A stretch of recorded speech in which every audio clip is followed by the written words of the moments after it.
Hello, welcome. This is If It Was a Book. It's a literary podcast where we take situations that happened either to me, our host, or to my guest and turn it into a book. So our qualifications are that I am a librarian and also a book talker. You may know me from the 130 Books in 130 Days series. That was a long time ago, but people still remember me from that. And then our guest, Samantha, is the author of Love Off the Record, as well as This May End Badly, and You Wouldn't Dare. And then, Samantha, would you like to tell any other qualifications? So you're an author of one of my 5-star reads of last year. Thank you so much. Qualifications. I mean, to just rewrite any story that's happened in real life as my own. I wrote fan fiction for many, many, many years. So I feel very qualified to take a story I have seen or heard and go, I'm just going to change everything about that and make it what I want it to be. I feel like I actually maybe have like a doctorate in that. I think of like PhD in fanfic. So yeah, I feel very, very ready to do that. I love when I know that an author has started in fan fiction. Do you feel comfortable sharing your pairings with us? So I wrote fan fiction a very long time ago. I started writing fan fiction in middle school, which was like a millennium ago. So I started with Newsies. I've always written original characters. So I think for me, it was always like, I'm going to take this like background character, like especially in something like Newsies, which has like, it was like an ensemble, and I would just take the character that had 0 lines and be like, I'm going to put whatever personality I want in him, and then I'm going to write a whole story about him. So most of the time in my fanfic, I was very much writing like original book, just like with this random Newsies character and like all the people around him like already being in the movie. So I'm not like a huge current fanfic writer because I am just too busy writing other stuff. I wish that that's all I was writing, obviously. But I'm trying to think of like what I've read recently that wouldn't be embarrassing. And I'm coming up blank, so probably not. Well, I can tell you my embarrassing time. So I too wrote fan fiction in middle school, both of Degrassi, Next Generation, and of specifically Next Generation, and of Maximum Ride. Very formative to me as a child. I mean, that's fair. I wrote Holes, the movie. I wrote a lot of Holes. Every Holes fanfic was like, girls go to Camp Green Lake, and that was like, what happens now? Everything about what I wrote really was just like taking these random background characters. Like if I could tell you, like in Newsies, my character that I always wrote about was Snitch. He has like buck teeth in the movie. He's, I think, shown in the very first like opening sucking his thumb, and I was like, you know what, that guy's got a lot on his mind. Like he's got a story to tell. And then in Holes, it was Squid, he's always like chewing something. Anyway, it was really just the most background characters that I could choose. Yeah. Those were my big ones. But I really, what my best friend always says is if I'm a fan of something, I am a fan. And so I'm like all in. No, I get that. I'm all about that. So for our stories that we're writing today, this is going to be our first one using a Reddit story, which is very exciting for me. So this is from user twinbrother88 on Reddit. Am I the A-hole subreddit? Says, I am 33 and have an identical twin brother.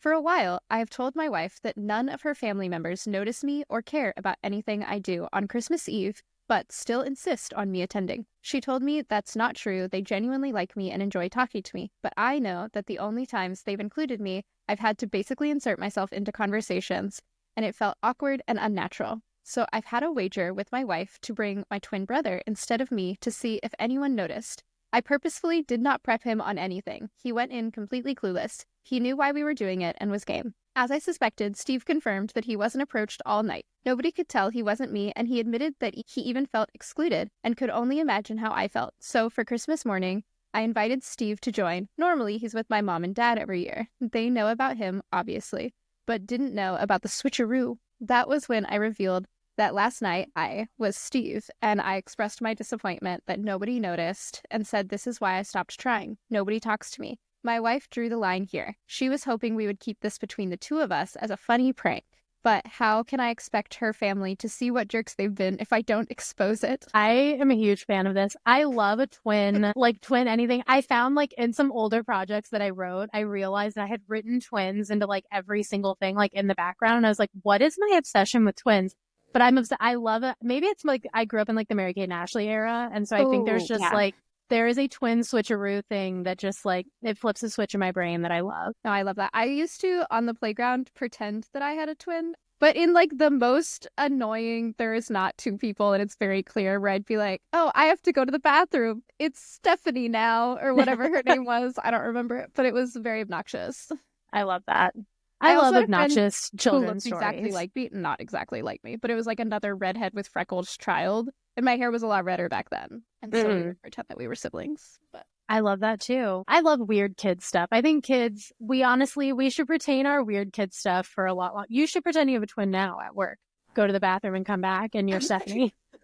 and I'll come back with a different personality. Exactly. And see how they react. Are you an only child? Is that why? No, I have a brother. No, but... you're like, no, that was my fantasy of having a sister. Yeah, I am an only child, so I feel like there were a lot of weird sibling things that I was doing when I was young too. Not that I remember. I probably blocked it all out. It's probably like, don't take your weird child stuff into adulthood. Okay, so all right, what do we do next? This is where I start. So there's two options. Either you can write your own, and it can be like a short, sweet, here's my vibe, here's my elevator pitch for this book. And then I can write my own, and we'll compare and contrast and edit and such.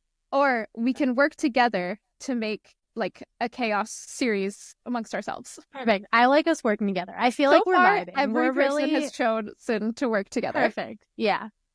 Okay, well, I'll tell you how I would start it if we were writing. So like obviously I write YA, but I feel like this would be a really good adult like romance if we were going to make it a book. But of course they cannot be married. We can't be breaking up a marriage. So I would say they're probably like long-term dating. And he obviously has always thought this about her family. So they switch with his twin, but then his twin is like great and the family loves him. So I feel like it's like the, am I the a-hole? But you're like, yeah, you are. Probably. It's been him. It's you. Yeah. No, I like that. I think that would be the premise for me is like, you know, I think that there is a book out there where like, maybe I'm making this up. It might be an indie book where there is like a twin. She always liked his twin and then she like sleeps with him, but it turns out to be his brother, something like that. Which I was like, feels a little, she doesn't know like who she's sleeping with, but I think he also didn't know that she didn't know. Anyway, maybe it's a fake book I made up in my head, or maybe it is real. Who knows? So we'll let your listeners tell us if I'm right. Yes. Do you know that book? Yeah. Do you know this book? We're going to turn this into that other Reddit that's like, can you tell me what book I'm talking about? Yeah. Yeah. So I think that if we're going to go with he is the problem, he needs to like grow from that. But I think we have to kind of have an unintentional, well, I mean, intentional for us, but unintentional for the situation they're in, kind of love square situation, wherein he is suddenly so charismatic, because it's the twin. He is suddenly so charismatic that, like, one of her cousins or whatever is like, am I in love with my cousin's or boyfriend or whatever? And, like, having this existential crisis. I think they should have a lot of tension where they're like, wait, no, we like each other. But, of course, we're playing the role of boyfriend. Then, so I think the resolution to all of that would be that Christmas Day thing where both twins are there and it's like, yeah, no, we can do this. It's not bad. See, I like that. I like that you went wholesome with like the couple stays together and the twin ends up falling for someone else, because I went like full on like Family Stone where like they're engaged. Have you seen the Family Stone? I'm going to spoil the Family Stone for anyone who hasn't seen it, but it's this engaged couple goes to his family's house for Christmas, and it's Sarah Jessica Parker and Dermot Mulroney, I think. And then Claire Danes is her sister. Claire Danes comes to visit. Luke Wilson is his brother. Claire Danes ends up falling for the fiance. She tries on the wedding, like the engagement ring. Well, he hasn't proposed yet, maybe. And he has her try it on. And then she can't get it off. Claire Danes, the sister. And they do a switch where the Jessica Parker ends up with the brother and her fiance ends up with her sister. They do a whole love square. So that was kind of my thought. I was like, it's going to be like, am I the a-hole? Yes, you are. He's out. The brother is in. But that is probably not. Also into that. I will say I dated a twin once, an identical twin, and I was not interested in his brother at all. But that was just my own personal experience. And I think that he was very like soft cinnamon roll boy. And then his twin was like a bodybuilder. Like they were identical when they were kids. They're not so identical now. Like they have the same face, vastly different personalities, muscle men, hobbies. Yeah, that makes sense. I guess it is true of like, it is, I feel like there is a thing with twins. Maybe it's okay if they're just brothers, but when they're twins, it puts in that thing of like the twin stereotype of like, they're the same person. So it doesn't matter which one you're with. Or I feel like not interested in them. You're interested in their like their face or body or whatever. You're interested in how they appear, not like who they are. Yeah, you're right. No, you've got me. I feel like I'm back to I like so sorry. I love a relationship. No, don't apologize, please. I feel like it's my like early 2010s like personality. I fall right into that toxic relationship situation so easily. I recently watched like a bunch of passion flicks movies, which like I mean, so much respect to Passion Flicks for doing what they do. And there were so many indie like books that have been made into Passion Flicks movies and just like older romance novels that I was like, a lot of this stuff I feel like is so much of the era of like those really toxic relationships. Man, we were eating it up then. We loved it. We're like when he's like so mean to her and you're like, why did I love this? But like you did, and probably it's just like holds a special place in your heart. I'm with all the people that are like, no, I get it. Like I can read and enjoy a bully romance, but I can't yes. I can't like if I internalize it too much, I'm like, no, why is he being so mean right now? I know. I think it must be the fictionalization of it, of like, and probably for a lot of people who were bullied. Like I was bullied in middle school for sure, in grade school. And maybe it's like that thing of like, they were all in love with me. My bullies just like loved me. That's like what it was. So it's probably that wish fulfillment thing of that's why he was so mean. Is this why you always write rivals to lovers? You know what? Maybe. Maybe there is it's that little toxic piece of me. No, I think that like any kind of like enemies to lovers, which like you wouldn't dare as friends to lovers, but they do have a lot of, it's the banter. I just love a banter situation. Really liked This May End Badly where she well, you can give it away. Yeah. Okay.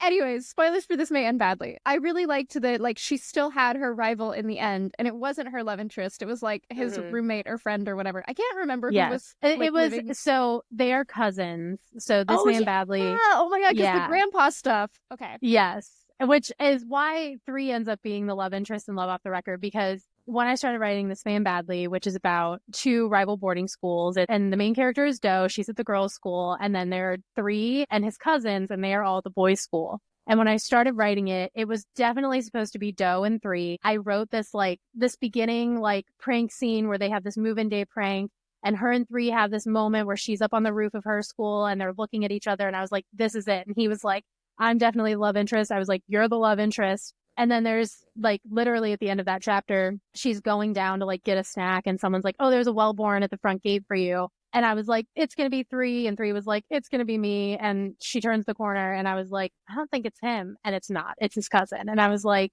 I feel like it was like such a fun like twist. And I feel like this comes from, I'm not much of a plotter. So like I get to have the fun of just rewriting whatever I want, you know, changing the plot like on a dime and not really having any concerns about it. When she gets around, she turns the corner and it's his like, you know, adorable cousin, his like very cute, he's like the pretty boy. No, Wells, I love him. I love them so much. I feel like so many people after they write their first book, they're like, okay, it's like out of my mind. Like I don't, you know, it's like, it's always going to be my first, but like there's so much to improve on, but it still is like, so I feel like it's so like important to me, just like from being my first book, but I just loved them so much. And I felt I had such a good time writing them. I'm always chasing the high of writing This May End Badly, which is how Love Off the Record was. My other books have all been a little bit harder to write, but Love Off the Record also just like rolled right out of me. I feel like it's something about the Wellborns. They're just like, they've been in my brain. Samantha, I didn't realize until right now when you said it, because I read Love Off the Record first. It didn't even connect to me that that's 3 from This May End Badly. Oh, yeah. Yeah. Oh, my God. Yeah, that is him. I didn't read them in order, I think, is the problem. No, and I honestly, I met a lot of people at a book festival recently who hadn't read either of them, and I was like, honestly, I would love to know your thoughts if you read them out of order, because I feel like it's kind of fun to have 3, like, he's more evolved in Love Off the Record, and you go back to This Man Badly. I mean, he's regressed a lot from his, like, the end of This Man Badly. But you go back to This Man Badly and you get to see his whole journey from the beginning, because he is very, like, I get a lot of, like, feedback on This Man Badly. Like, a lot of reviews are like, Doe is so immature, but, like, they're all so immature. Yeah, because like they're 17. seniors in high school. Yeah. Of course they are. So it really is like fun to go back and see 3. And 3, you know, in my mind, because he always thought he was the main character, like I wrote him like he thought he was the love interest, because he did. He thought it the whole time. He was like, it's me. I'm the main character. And I think that's what made him so fun to write, is because I went from This Man Badly and I wrote Love Off the Record very soon after that. And I was like, he really is like, in his world, it's all about him. So he's very distinct to me. I love him so much. So thank you. It's great. I'm so glad. Oh my God. Okay, so back to our story that we're writing. Yes. Our story about twins, not cousins, not brother. I mean, I guess, yeah, they are So I brothers. think that when we are at the party the first time, and this is going to be my greatest enemy, where we have more than 3 points of view, but we can do it. I believe in us. So I think that we need the points of view of all 4 people in the love square. To sort of get that like longing, that yearning, that like, am I doing something wrong thought Yeah. process.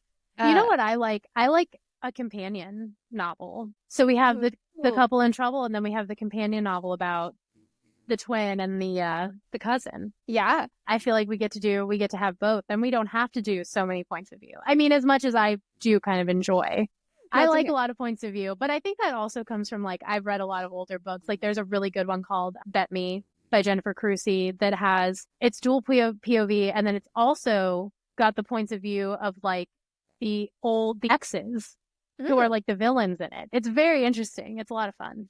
So if you're trying to imagine, no, how I'm that just works. thinking about like how much I dislike having more than 3 points of view. Honestly, 3 is pushing it for me. Like I'm a dual point of view girly all the way. Yeah. Like dual point of view in the third person is kind of where I love. I do enjoy a first person. And I've read a couple of second person that I thought were really interesting. The only thing that I struggle with in second person is I'm specifically thinking of the 5th season, which is a fantastic book. It's in second person, so you are the main character, but they also tell you so much about yourself where I'm like, I'm not a mother. And they're like, you are. Yeah. You're a mother, and here's what's happening with your child. And I'm like, wait, no, what's happening? I'm not me. That's so funny. I feel like second person is very popular in like a lot of fanfic, of like the YN fanfic, which was also having a huge moment when I was reading fanfic. I don't know if it still is, but it is. Don't worry. It is. Don't worry. YN lives on. Good I read a her. self-insert fanfiction this morning, so I love that. I love that. I mean, listen, it's fulfilling something. It really is. No, I love it. Okay, so I think that you were talking about companions. I think that it would be interesting if we did a like starter novella, and the starter novella is our couple in trouble. Yes. And so in that you see little sprinklings, little crumbs of our future couple. And so then that's the book that we're writing now, is the future couple. I love that. We're like, forget about that couple in trouble. They're fine. I don't care about them anymore. They're figuring it out. They have their own stuff to deal with. He has to be better so that he's not the a-hole anymore. Yeah, he's got to do a personality transplant. I don't know. He's got to go to some therapy. Figure out. Maybe that could be it. Maybe he needs therapy. Maybe that's the key. His charismatic brother has been in therapy for many, many years. Of course. Because he's so much well-adjusted. Exactly. That's why he's so charismatic. And maybe that's even like part of the book, is that like maybe they're going not to the same therapist, but to therapists in the same practice. Oh. Because I don't think siblings should go to the same therapist. No, I agree. But I think that like we could have them passing each other in the hallways or something, being like, hey man. Hey, like working on yourself. Crying a little bit. Hey man. Yeah. Yeah. As you do after therapy, just still crying, blowing your nose, making your way back to your car. In the elevator, like, don't look at me. Yeah. So, but I think that would be good and kind of lead the audience back to the couple in trouble, where you're like, oh yeah, and they're working on it. They're figuring it out. They're gonna get there. Yeah. And I think that if he has a long-term relationship with this cousin, our main guy, then our other guy has someone to talk with at these family events. And the brother can kind of break that ice for him, where it's like, maybe he's not really great at socializing. And so he did say, I'm starting to feel bad for him. Well, yeah, he has to be redeemable eventually. Yeah. So he really struggles with these social interactions. Sometimes people who want to be part of the conversation but don't really know how will just like interject, and then you're like, wait, what? And so I think that's what he's doing. I think that he is trying to be involved, but he's going about it the wrong way. And so once his brother is part of this like family fold, always at the family activities, he knows how he acts. And so he's like, okay, man, let's start this conversation together, all 5 of us or whatever. Then you're involved, and then it makes more sense when you're interjecting, instead of like, they're having a conversation that I'm not part of, but I want to be. And so Yeah. I'm going about it the wrong way. I love that. I feel like that's also so relatable. I'm back on the main couple again. I feel like I'm rooting for them. Yeah. I feel like, and I find them so hard to write, but I love someone who's hard to read and like doesn't know how to like socialize very well. I feel like that's such a fun character because that's so like so many of us like don't know how to like interject into like want to be in a conversation so bad and you're like, I can't even find a way to get a word in and like don't know how to be normal about it. Don't know how to be normal about it is very hot to me. Yeah. I feel like for anyone. I think it would be interesting if they are kind of seen as like grumpy sunshine, but he doesn't mean to be grumpy. He's just like genuinely like not sure what to say. And he so desperately doesn't want people to dislike him. So he doesn't want to say the wrong thing. So he like thinks about what he says. It takes him a little bit of time. And that other people have already moved on. They're on to something else now. And he's like, and he's back at the old topic, like, hey, I've got something to say. Yeah. Like, I'm ready to my God, he's so mean. Maybe that's why I'm starting to love him so much. This is my self-insert. We've now somehow self-inserted me into the the twin, the original twin. The twin is YN. Yeah, he is Y. Okay, I love that. Okay, I love that. And I like a novella. I feel like a holiday novella is fun. So we're doing like Christmas for the original couple, which is the main couple. We just launched them right into the new year. They're like, we're so long term. We're doing regular story. Yeah. So while our original couple is working on stuff, like he's going to therapy, he's getting skills and tools to use in his social interactions. That's happening in the back. Happy for him. Yeah. Yeah. Good for him. We love that for him. And then on the flip side, cousin and brother. That sounds weird. That does sound weird, but that's fine. And his brother they saw each other again at Christmas, and I think maybe she's a little hurt because he was fooling the family, and so he needs to like get back on her good side because they had some great conversations. Ooh, so Christmas are we back at, are we in like an enemy, like a little bit of an enemies, one-sided enemies, one-sided slight enemies to lovers? Yeah, I like that. We're right in my comfort zone. We're right in your comfort zone. Yeah. And I think very much and I always go back to this, that I think that you write very Anne and Gilbert coded characters. And I think it's very similar. What an honor. I think it's very similar to that, wherein like he likes her, he's tugging her pigtails, and she's like, leave me alone. Yes. But like actually but she's like not into it yet. Yeah. He's gotta really reel her back in. Yeah.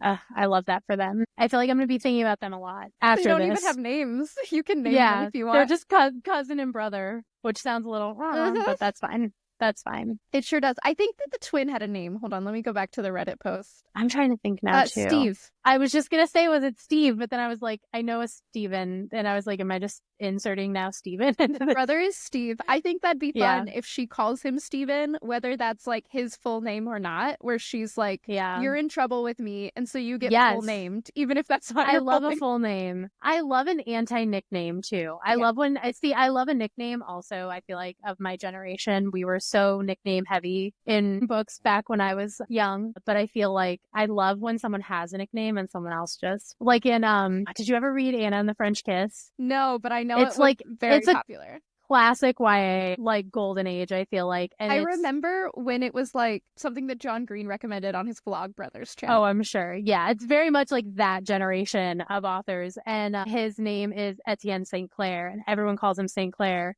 And when it does the flip of her being like, we're not just friends, I'm now like in love with him, she starts calling him Etienne, which I feel like is such a fun love of like, I'm not calling you by your nickname anymore. I feel like that's the high romance for sure. I'm reading a hockey romance right now. I love it. Reading a hockey romance. I love that so much. Yeah, it's Chelsea Curto, and he calls her so many nicknames. It starts with Pipsqueak because he's like kind of making fun of her. And then becomes like Sunshine and stuff. Like she's a very bubbly, happy person. And he's like a grumpy goalie. And I just eat it up every single time. I love goalies. I love a goalie. I feel like goalies are carrying the weight of the world on their shoulders. They have so much on their minds. I love a goalie. I feel like I'm a big hockey, just like in general, like hockey sport fan. And I talk a lot about, I'll be like watching it with my family, like with my mom, and I'll be like, man, do you think they're really embarrassed that they just fell? And my mom's like, they're not thinking about that. Like, I'll see them like do like a really dumb fall, and I'm like, ooh, that's embarrassing. They're embarrassed. And she's like, they're not embarrassed. But I'm just I'm so much like, I gotta get in their heads, as always. I'm like, there's just an ensemble of characters out there on the ice that we know nothing about, but I'm up here. I'm thinking about it. Oh my God, I can't wait for you to write a hockey romance. I feel like I've talked about this for so long. Like when my first book came out in 2022, one of my events, I was like, I'm thinking about writing a hockey romance, and everyone was like, yay. But then I feel like when you know, because like I have cousins that played hockey, so I know a lot about it, just like from young until like, You're know, like too into professional. I'm like, I'm too into it. I know too much. I've met too many of them. I know what's going on in their heads, actually. It's not a whole lot. I mean, God love them. God love them. They're all so nice, but like, they aren't thinking about how they just fell. Yeah. So there's a million possibilities fictionally, but in real life, as soon as I start thinking about the real life of it, I'm like, no, I've had too many conversations with them. I know what that's about. Well, you could, and this is something that is in the author's note of the book that I'm reading right now, where she's like, this is not how hockey works. I know this is not how hockey works. Honestly, but I feel like that's what so many sports romance writers like have to write, because so many people are like, this is not realistic with sports. And you're like, who cares? I hate when people, I mean, you know, respect to anyone who has opinions. I know I do too. But when people are like, that was so unrealistic, I'm like, who wants reality? We are in a book. Like, reality's out there. I don't want to be out there. I want to be in here. So they can fall in love in 2 days. Whatever happens in hockey happens. Who cares? Like, that's how I feel as well. And my fiance knows about hockey. And so anytime I talk about like a sports romance that I'm reading, he's like, have they talked about these various injuries that those people definitely have? Like, so we'll talk about hockey and he'll be like, so have they talked about how they're missing teeth? And I'm like, shut up.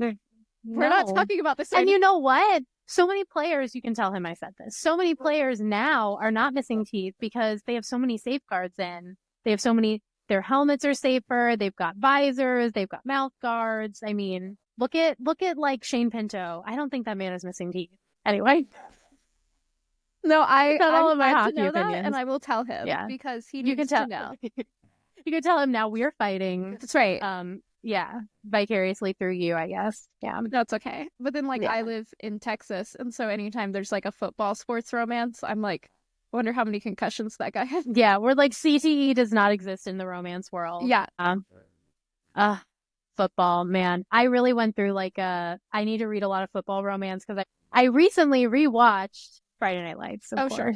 Yeah, which I feel like is another one that has such good potential for fanfic because so much of that show went wrong. After like season 2, so much of that show went wrong. Every now and then I'll rewatch One Tree Hill, and then I'm like, should I read a basketball romance? Mm-hmm. Kennedy Ryan is always there for me with that. There you go. Yeah, but there are so many sports romances out there to quench that thirst. So we've got them. They're fighting right now. Yes, they're fighting. So they're fighting. Well, she's fighting, and he's like, hey. And he's like, please love me. Please love me back. I'm so sorry. Yeah, exactly. So how do we throw them back together? Do they go? Well, no, I guess they wouldn't all go on a family vacation. You wouldn't be on a family vacation. What about like a family barbecue or something? Like different family events where he's now going to be like, and also I'm here. Yeah. He's like, and also I'm tagging along. They could also, the couple in trouble could really be facilitating this. There could be a lot of like, we're going to bring her family in. We're going to mesh the families together. Maybe I'm thinking, I feel like the twins come from a very small family with lots of issues. And the other two, the girls, come from probably like a kind of big family. I'm imagining my family. I'm imagining a family where you can't really get a word in, and that's my family for sure. It's a lot of this going on, a lot of chit chat, a lot of many conversations at once. I feel like our first twin would be like very overwhelmed at my family dinner. Yeah. He'd be like, please, can we leave? So I feel like that first couple would be like, we're going to mesh this together so that we can be one big, happy, cohesive family and everybody gets along. To create a lot of situations, maybe bringing everybody to their house where like the first twin could be more comfortable, like in his comfort zone. Oh, I think that's good. Yeah. And I feel like that's where they would start to see each other a lot again. We'd have a lot of like flirty banter in the kitchen over the potato salad. Oh, yeah. Know? Sure. Yeah. Well, and I also, Go ahead. Oh, no. I was just going to say that like the younger group, so like the twins and the cousins and maybe other cousins that are involved in this but are younger. So like the older family members have like left or gone to sleep or whatever. Yeah. And the party's still going for the younger ones. And so I think that that's when we can get a lot of like, oh, I'm going to tell Nana that you're drinking this. And just like gentle I love a threat to tell Nana. Yeah. That's classic. Threat to tell Nana.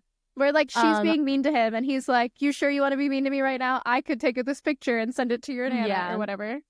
I love that. I love a like involved family situation. I also really I love the idea of the couple in trouble being like a short like story over like a few days, and this one being like a long drawn out over like the next year, those two getting together. I feel like that's so fun. There's a lot of like, Gail Forman wrote a book that was like Just One Day and then Just One Year, and Just One Day is like where they fall in love over this like crazy one night, and then Just One Year is like how they get back together over this like 1 year apart. Oh, very wow. fun. I love a time like change where you have like this fast pace and then this like nice long drawn out slow burn enemies to lovers. Classic. I think that we need some sort. I think that we're gonna have some meddling within the family because for sure they really liked him when he came for Christmas Eve. Steve, my guy, Steve. So Steve was there for Christmas Eve and they liked him. And then big reveal that was not twin, and they're like, oh. They're like, dang, we were finally get along with twin, and now it's Steve. Yeah. They're so like, but we want to keep that guy around. Right. He's they're fan like, favorite. but we want him in the family. We liked him. Yeah. So I think that we need some meddling of the family members. Oh, what if they are not picking up on him and the cousin, and they are trying to like really throw him together with one of the other cousins? Sure. Maybe there's another cousin, and they're like, we're going to set them up. And they're like telling our girl, like, we're going to set him up with, you know, so-and-so, with Sarah. Because, you know, Sarah really needs a man. And they're like, the meddling ants. Now I'm just writing. My ants are always like, am I in your book? And now I'm writing them into this fake book. You're like, that yes. We're writing. Yeah. And then our girl is like, oh, I don't like that. Mm-hmm. And we have that tension again of like, well, do you want to? I've been watching a lot of romance anime, and I feel like this is like very much so do you want to be with her? Is that like what you're into? Is very much like a romance anime.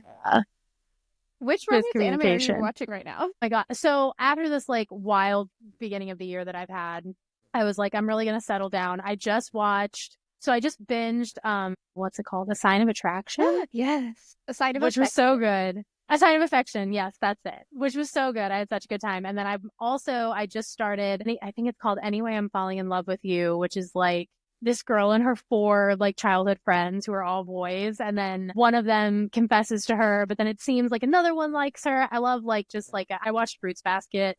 I watch it like multiple times a year. It's so like I just am like a big fan of just a big cast of people having their own issues. Yeah. So I feel like that's a big one of like the sudden second, you know, lead is introduced to create tension. Yeah. I'm always like all the things readers hate. They're like, we hate miscommunication. We hate this like sudden introduction of like a random girl to like heighten the tension. But you know, this is what we do on the fly. Yeah, I live for it. My favorite romance anime, if you haven't watched it yet, you should. It is shoujo, so it's YA. It's Kimi ni Chidoke. Oh, I've seen it. Oh yeah, I love them. It's so good. I reread those all the time. There is like something about just like a calm, low drama. Gentle. Yes, it's so gentle. And like I love a book. Like I don't love low drama in my books. I love high drama. I want everyone mad. I want everyone arguing. I want like lots of fights. I want so many breakups. Like I want it all happening. Like I want it to be like everybody that loves their low conflict. I'm like, good for you. I'm so happy for you. But like I want everyone upset. But I feel like when I'm watching a romance anime, I'm like, I want everything to be calm and so nice. Like I watched Skip and Loafer, which is like more slice of life than romance, but just was like such a fun, like calm, sweet, like feel good. I was like, I felt so good when I finished it. It's like that's me when I go into these. Yeah, for sure. Slice of life romance is really where I want to be. It's like it's gentle, it's calm. Mm-hmm. So they're trying to put these two together. Well, they're trying to put him and another They're trying to put him, yes. And then I feel like the cousin has to be like, probably like me when my aunts try to set up my cousin with people is like, she doesn't need your help. Stop helping her. They don't need your help. You know? And I feel like we have to figure out when they get together. So if we're doing, you know, if this started at Christmas with this novella, do we draw it out from the new year? There's a New Year's party. The couple throws a New Year's party, and that's where they see each other again for the first time. And then it's a whole year of being like pulled back together until do we do Christmas again? We can. And then he comes to Christmas. I feel like that's a fun ending. I feel like also what would be fun and very like adult romance of us would be if our couple in trouble has sorted their stuff out. Yes. they have a wedding. Because I'm trying to think of like reasons they're in the same place. So like he's a best man. She's probably a bridesmaid. And so they are like thrown together for a lot of activities, a lot of like wedding related activities. So maybe they'll do a joint bachelor hen party. Maybe they'll do the rehearsal dinner, and we need your help getting the cake for this, and we need help picking the DJ and stuff. So like they send them on a bunch of errands together. Like maybe the couple in trouble kind of recognizes that they like each other, and so they're sending them on errands together. Yeah. The brother's like, now that I'm in therapy, I can recognize this in you, and you need help, and I'm gonna help you out. I love that. I also love the idea of the first couple being kind of like a little bit like doofy about it, and like the brother being like, I'm gonna help you out, but like can't. It's like you're like the last person you want helping you, and he's like, I'm gonna tell them to go do this together. And then it's like the most unromantic task of all time, and they're like bickering the entire time because they're so annoyed. I love that. And I feel like we are now coming to a culmination of, I love a wedding hookup, and I feel like there's got to be a post-wedding hookup where then the aunts see them, one of them leaving the other's hotel room. And then it's all family gossip. I love that. I think that's really fun. I think that could even be an interesting epilogue from like a third point of view, would be like the aunt's point of view. She sees that happening and she's like texting the older women group chat of the family being like, you'll never guess what I just saw. And it's just kind of a finale situation, a little bit more closure after they get together. Yeah. And I also feel like we've really set up this other random cousin that we made up for her. She's book 3. We're really going for the 3P. Yeah. Like the family romance, very popular. And I feel like in historicals to have 3 family members or multiple family members, as we know from like Bridgerton. Right. And like any Lisa Kleypas is like always like, there's a bunch of siblings. Or like, how about a bunch of cousins? No, I like that. Well, they need like a family name that can be the title of the series. I can think is like the March Girls or whatever from like Little Women. From Little Women, yeah. But I mean, it doesn't have I love to be that. Yeah. Anything. I am not good with names, although I don't really do placeholders, so I will really like waffle on a story until I come up with names. But I know Caitlin Hill, who is like a very good friend, will just do placeholders. And for her most recent book, which was Wild About You, she gave my last name as a placeholder for the love interest, but then never changed it. So Finn Markum is just my cousin Finn. Out there having the time of his life in Caitlin Hill's romance landia. I love that. Yeah. Yeah, I need to know how you came up with the name 3. Because he's the third. It honestly was he's just Nathaniel Emmerich Wellborn the third, and I was like, what's the easiest thing to do there? I think I like had read something else that like where somebody was like called 2 because he wasn't, I don't know if he was the second, but he was like the second of 2 guys that were both had the same name, and so they called him 2. And I was like, that's fun. That was like probably in the back of my mind. I was like, well, he's a third and I'm not creative, so let's just call him 3. That reminds me of all of the guys in Holes being called Stanley Yelnats. Yeah. Good old Stanley Yelnats. Classic. Bring it all the way back around to my fan fiction. Yeah, it all comes back to Holes. Incredible. Okay, so we've got the end. Yes. We've got the beginning. We've got a couple of middle spots. Where do we want to be? Do we want any sort of like climax where like we're building up? I know that we're building up to the wedding, but yeah, I personally love a situation where someone needs to be saved, either her or him. Me too. Where like something's happening, we need the other person to step in. Yeah.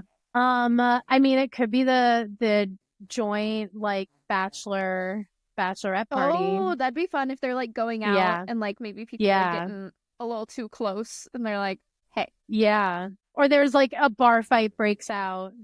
There's always a fight. In my world, there's always a fight. Someone's always having a fight. And he somehow gets pulled into it and she has to, I don't know. I'm thinking about, there's this like, of course, epic family story about how like a bar fight broke out where my grandparents were. And one of my great uncles went to throw a punch and the guy ducked and he accidentally punched my grandma. So my grandma she lived a life. Wait, I actually love this story. I think we should do that. One of the other groomsmen is in this fight, throws a punch, accidentally hits the cousin. Hits her. Our main girly. Yeah. And so then he has to, then she's going to have a black eye for the wedding. Maybe the bachelorette party's not that close.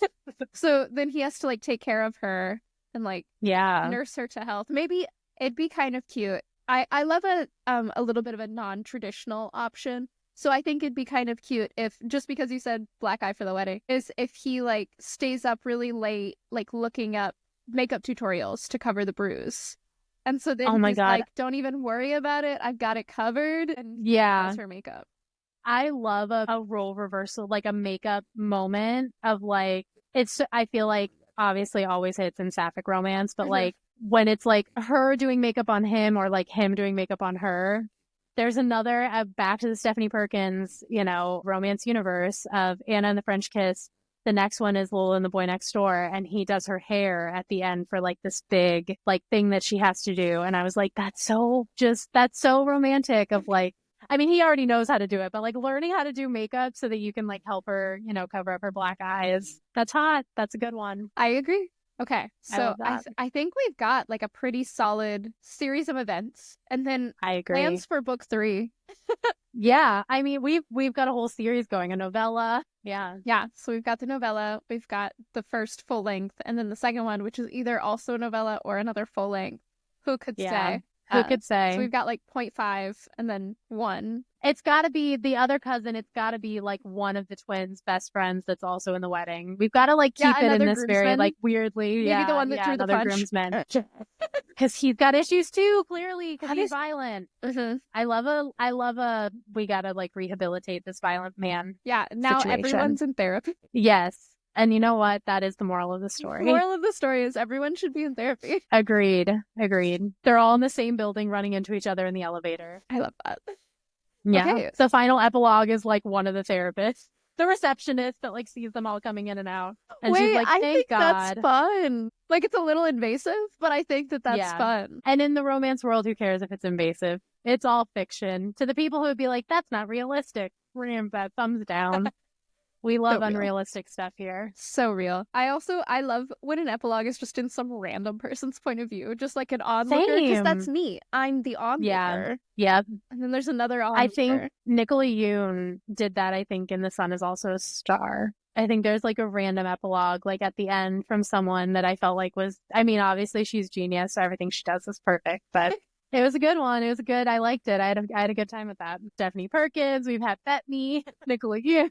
Really going to like the golden era. Yeah. That's okay. I love it. And do you have a work in progress coming soon? I do. It is not announced yet. We're probably announcing it soon. But I do have a 4th book coming out. I accidentally shared my like NaNoWriMo project where I was working on it, and it just the title, and somebody else caught it, and and they were, oh my God, they were roommates. So that is the what I've been sharing. If I share anything, I when love people that. ask is also it's kind of like line. incredible. I mean, talk about an era. We miss Vine every day. So true. But yeah. It's a college romance, and it's a roommates romance. So that sounds so. I'm very excited. Yeah, I'm honestly working on it. Probably as soon as we're done with this, I'll be back on it, working on it again. So yeah. Oh my God, we were talking about fan fiction. It just reminds me that like when I was, I want to say 16, surely, I was so obsessed with this Maximum Ride college roommates AU because her name is Max, and so they were like, that's a boy. Mm-hmm. So they pair her, I love that, with the other boys in the Maximum Ride universe, and I like loved it so much that there was High School Ride and there was Dorm Ride. They were not written by the same person. I was obsessed with both of them, and I printed them out in like 5 font on printer paper, and like had them in a binder. And I was like, so that I could read them on like road trips and stuff. Oh my God, it was so bad.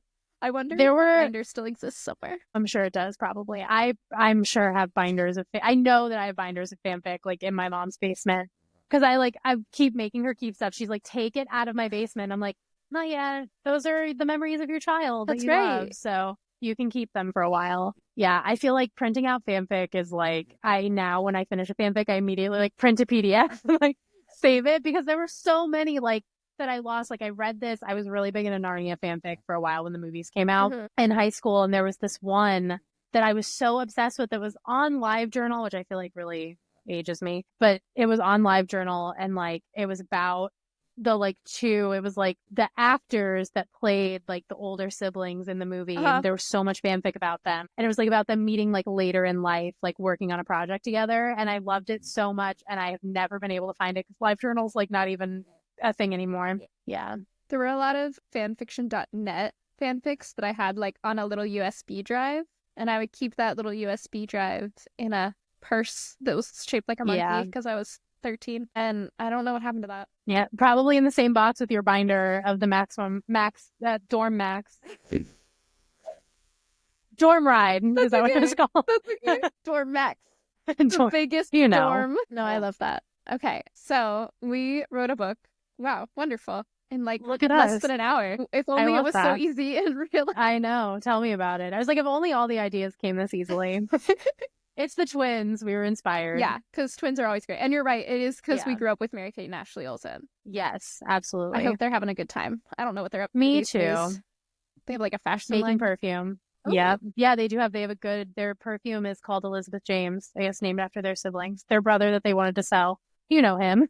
They were like, I guess we'll do something nice for him now since we, made that whole song about wanting to sell him for 50 cents. I do not remember that song. Yeah. See, I think you're a little younger than me, so you weren't there when they were doing their Mary Kate and Ashley, as children, very little children. Yeah, I was there for the like goes to Paris, goes to Spain, goes to all the places that they went era on VHS, but like Billboard Dad. Oh yeah. Anything before that, aside from Full House, which I was not watching as it airs, I don't really know what they were up to. Yeah. They had Mary Kate and Ashley mystery books. Oh, there was a moment for sure. Talk about a golden era. I found like printed chapter books of Gilmore Girls, and I was like, what? They're not pre-Gilmore Girls. They are post-Gilmore Girls, where they like wrote out the episode, but instead of as a screenplay, it's like in paragraph form. And it's just so like each episode has a book. I guess for people that just want to live it twice. I don't know. But it was an interesting concept, and I was like, what's happening here? Yeah. Which that is really interesting.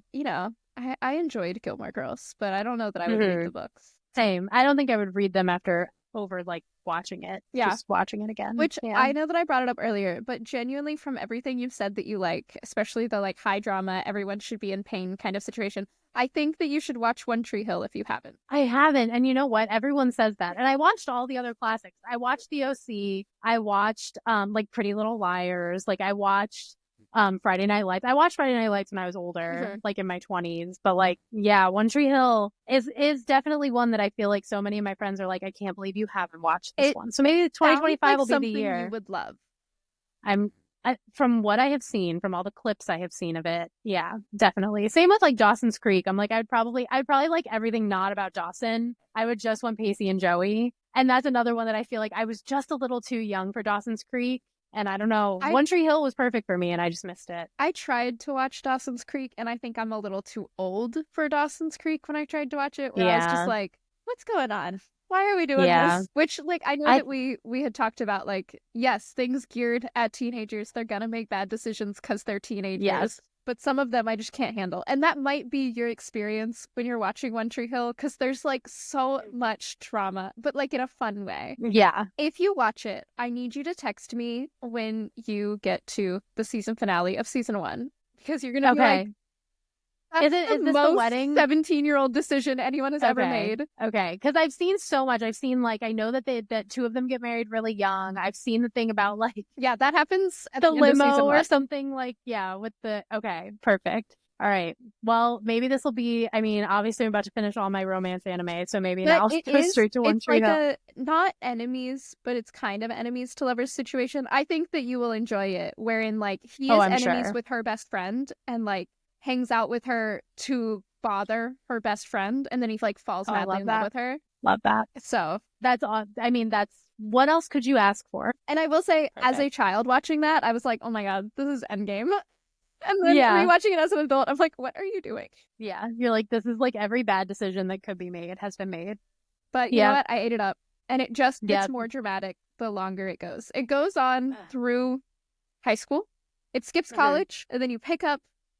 Basically, they picked up where the actors' ages were, so they have adults playing 16 through 18-year-olds. And then they pick back up when they're like 24. Okay. They're like, because that's how old they were. The actors are too old now to be college age. I think they probably were going to end it after high school, but then they didn't. And you know what? Yeah. The after high school seasons are still fun. And I feel like that's so true of so many like American shows. We like keep the show going way longer than it needs to. But I mean, it's what people want, clearly. I think you'll like it. Brooke Davis is the love of my life. And that's important that you know. Because in the beginning, you're going to be like, you like her? And I'm going to be like, yes. In the same way that Blair Waldorf is the love of my life, Brooke Davis is the love of my life. It doesn't matter how she's presented in the beginning. She's the love of my life. Okay, perfect. I mean, there's nothing that I've heard about One Tree Hill is like, I don't think I'm going to like that. So this will probably be the year. This will be the One Tree Hill year. I believe in you. So Yeah. We're making you watch One Tree Hill. Is there anything that you think everybody needs to read? Oh, what everybody needs to read. So one of my favorite reads of last year is Whenever You're Ready by Rachel Rennie Katz, who's also a very good friend. Obviously, I talked about Wild About You by Caitlin Hill, which is a good time. I feel like if you're going to read those two, you read Whenever You're Ready first. It's a little bit sadder, but also funny, but also like emotional. It's like everything you could possibly want in an emotional ride of a book because it ends so perfectly. And then Wild About You after that because it's such a fun ride. So it's like you go for like the emotional, you have this like warm hug feeling at the end, and then you dive right into the like Amazing Race style like YA book that's just like a fun ride, a great time. Incredible. Yeah, I feel like those were two of my top books from last year. Last year, I did not read that much either. So it's like very hard for me to even think about. My goal this year is to read way more than I did last year. We'll just say that. That's okay. You were busy writing and releasing books. So it was a busy year. You're allowed to not read a whole bunch of books. Don't compare your reading to others. Just whenever you I know. The people that do like over 100 books a year that are also authors, and then they'll be like, yeah, and I watched all these shows and like listen to all these podcasts. And I'm like, where did you find the time? Like, where was the time? I feel like I write way slower probably than everybody else. I also read very slow. So it's the 1-2 punch of just being like slow all around. Okay. So that's the book that you think everybody should read.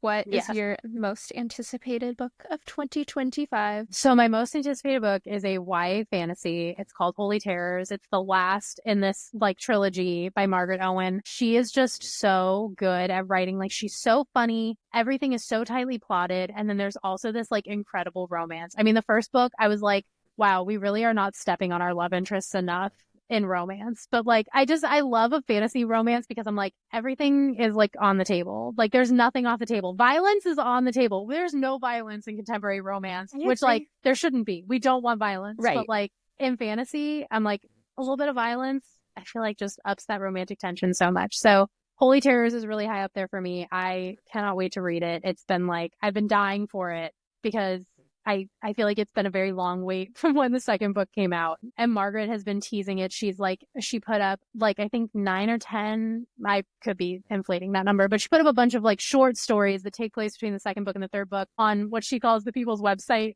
Archive of Our Own. So true. I've been holding off on reading those. I've been reading them very slowly. It's like making all of your like Easter candy last. Yeah, so that's the big one for me. There's like a bunch of others, I'm sure. I mean, Ava Wilder has a book coming out this year, at the end of the year. That's so exciting.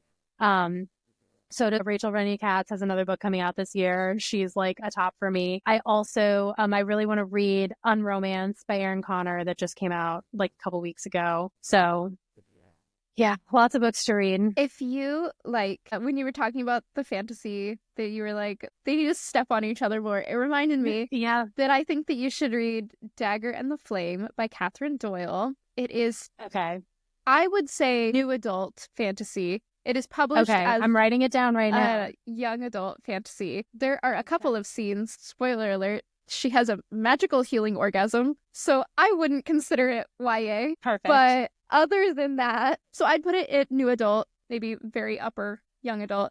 Yeah. And it's definitely like dagger to the throat, like they are from rival factions, like big enemies to lovers. Love that. I love them so much. And it came out last year. And I think you would like it.